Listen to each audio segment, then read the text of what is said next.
cikal bakalnya bisa di-spill nggak Bu? Kenapa sampai ada Al Gibran ini? Nama Al Gibran itu sendiri diambil dari nama dan dari hasil penelitian pada saat itu dari seluruh penduduk muslim di Indonesia baru 3% yang memiliki kemampuan baca tulis Al-Quran dengan baik.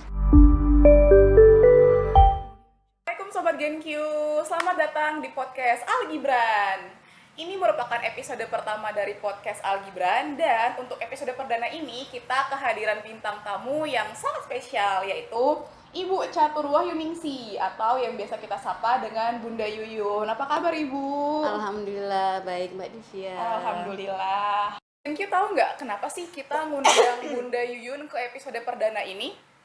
Jadi, berhubung saya baru menjadi anggota keluarga Al Gibran, saya penasaran, kenapa sih Al Gibran itu ada? Kira-kira cikal bakalnya bisa di-spill nggak, Bu? Kenapa sampai ada Al Gibran ini? Baik, terima kasih Mbak Divya. Buat teman-teman yang masih penasaran kenapa sih ada Al Gibran gitu ya. Jadi Al Gibran itu diawali dan berdiri pada tanggal 3 Januari 2013 ya. Jadi pada saat itu saya dan suami Bapak Andi Irman sebagai pendiri Al Gibran, pada saat itu kami membantu membidani lahirnya sebuah rumah tahfidz yang khusus untuk anak duafa, yaitu Nurul Quran. Dari para donatur yang kami himpun, ternyata banyak permintaan bahwa mereka dan anak-anaknya pun ingin belajar Al-Quran. Gitu. Dari situlah kemudian kami melakukan beberapa riset, dan dari hasil penelitian pada saat itu dari seluruh penduduk muslim di Indonesia baru 3% yang memiliki kemampuan baca tulis Al-Quran dengan baik. Itu satu sisi. Kemudian di sisi yang lain banyak sekali teman-teman kita, ustadz dan ustazah yang memiliki ilmu, memiliki kemampuan untuk mengajarkan Al-Quran, tapi masih belum atau kurang memiliki media atau tempat untuk mengembangkan ilmunya. Jadi Al Gibran berdiri sebagai sebuah lembaga yang menjembatani antara orang-orang yang ingin belajar Al-Quran dengan para ustadz ustazah yang memiliki kemampuan mengajarkan Al-Quran. Lalu berdirilah Al Gibran. Begitu Mbak Divya. Dan nama Al Gibran itu sendiri diambil dari nama almarhum anak saya yang salah satu cita-citanya yaitu ingin mendirikan pesantren. Masya Allah. Begitu. Masya Allah, boleh banget cita-cita anaknya ya, Bu. Ya, alhamdulillah. Baik, terus pada saat Ibu pertama terpikirkan untuk bikin Al Gibran ini, langkah-langkah apa aja tuh yang Ibu lakuin, step-stepnya? Mungkin Ibu nyari tahu ke pesantren yang lain atau ke rumah Quran yang lain gitu, atau gimana, Bu? Itu persiapannya boleh dibilang cukup panjang. Kami berdiskusi dengan beberapa ustadz, para kiai dan sebagainya, sampai akhirnya kami mendirikan sebuah lembaga yang mengkhususkan pada pembelajaran Al-Quran.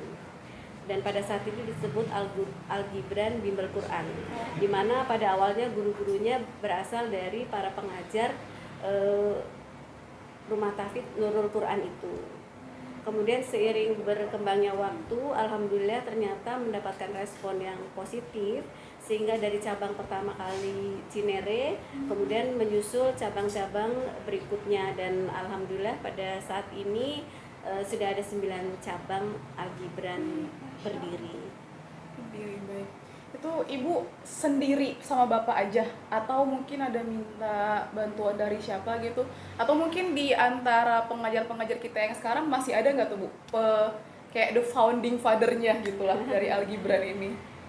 Tentunya banyak sekali yang membantu, dimana saya dan suami lebih fokus kepada manajemennya, dan kemudian para ustadz ustazah itulah yang kemudian mengajarkan ilmu Al-Quran. Kemudian kita sama-sama menentukan metode pembelajarannya, dan kemudian program-programnya berupa apa saja. Pada saat itu saya ingat untuk pendirian cabang Cinere, adminnya saya sendiri. Jadi saya dimulai dari admin, menerima calon santri, kemudian ada Ustadz Haris pada saat itu membantu saya, kemudian dia melakukan semacam pretest begitu ya. Lalu setelah itu santri-santri itu dikategorikan kemampuannya, lalu diberikan pembelajaran baca tulis Al-Quran sesuai dengan level kemampuannya.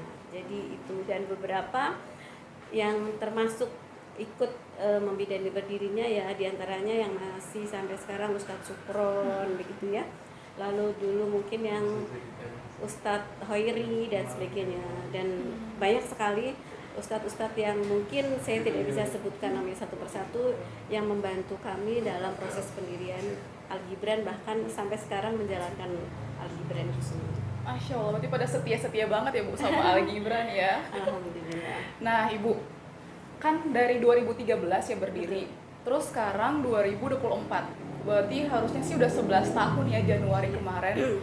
Itu perbedaan apa aja sih Bu yang dirasakan Ibu paling berbeda dari awal pendirian itu sampai sekarang ini? Apalagi kan dulu Ibu sampai menjadi admin loh, saya nggak nyangka, saya pikir adminnya bakalan dari yang lain.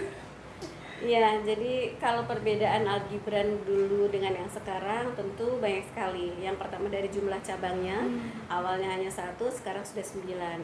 Kemudian dari segi legalitas hukumnya, kami sudah memiliki legalitas berupa yayasan dan kemudian izin Kemenak. Lalu nama Al-Gibran sendiri itu juga kita sudah daftarkan di HAKI gitu Mbak. Dan sekarang metode yang digunakan untuk belajar Al-Quran tidak hanya satu, tapi sudah beberapa metode yang bisa digunakan sesuai dengan kebutuhan santri. Baik Bu, jadi untuk pertanyaan terakhir nih Bu, kira-kira harapan Bunda sendiri nih untuk kedepannya maunya tuh Al Gibran tuh seperti apa sih? Berkontribusinya gimana? Tentu saja sebagai sebuah lembaga pendidikan yang mengkhususkan pada Al-Quran, kami ingin Al-Gibran memiliki kebermanfaatan yang lebih luas lagi. Tidak hanya di daerah Gandul, Cinere atau bahkan Jakarta aja, tapi bisa menasional. Kalau saat ini kemudian baru 9 cabang dan sedang melakukan pembangunan pesantren, ada satu program IPM Indonesia Pintar Mengaji di mana kita jemput bola, yaitu mendatangi teman-teman yang mungkin lokasinya jauh dari cabang atau mungkin kurang beruntung begitu ya. Kami akan datang, kami akan mengajari mereka kemampuan membaca tulis Al-Quran secara reguler ya, sehingga sampai kemudian mereka memiliki kemampuan yang baik dalam hal membaca dan menulis Al-Quran. Begitu Mbak Divya, salah satu program kami. Oke, baik, Masya Allah, keren banget ya program-program di Al Gibran ya. Nah, ngomong-ngomong soal IPM atau Indonesia Pintar Mengaji yang tadi dijelaskan oleh Bunda Yuyun, buat teman-teman atau mungkin rekan-rekan yang memiliki komunitas yang lain, kalau misalnya di lingkungan kalian, kalian melihat nih, kayaknya di lingkungan sini ada anak-anak yang kurang beruntung, yang mereka tuh butuh untuk belajar Al-Quran, jangan ragu-ragu buat infoin ke kita. Bisa lewat komen di kolom komentar YouTube di bawah ini, ataupun bisa langsung DM kita di Instagram algibran.id. Insya Allah nanti kita akan coba bantu untuk follow up. Baik Sobat GenQ, demikian untuk podcast perdana kita kali ini bersama Bunda Yuyun. Insya Allah nanti kita akan ketemu lagi di podcast-podcast selanjutnya dengan bintang tamu yang lebih menarik. Nah, jangan lupa tetap stay tune di podcast Al Gibran. Bersama Al Gibran, mengaji lebih mudah, menyenangkan, terukur, dan benar. Assalamualaikum warahmatullahi wabarakatuh. Assalamualaikum warahmatullahi wabarakatuh.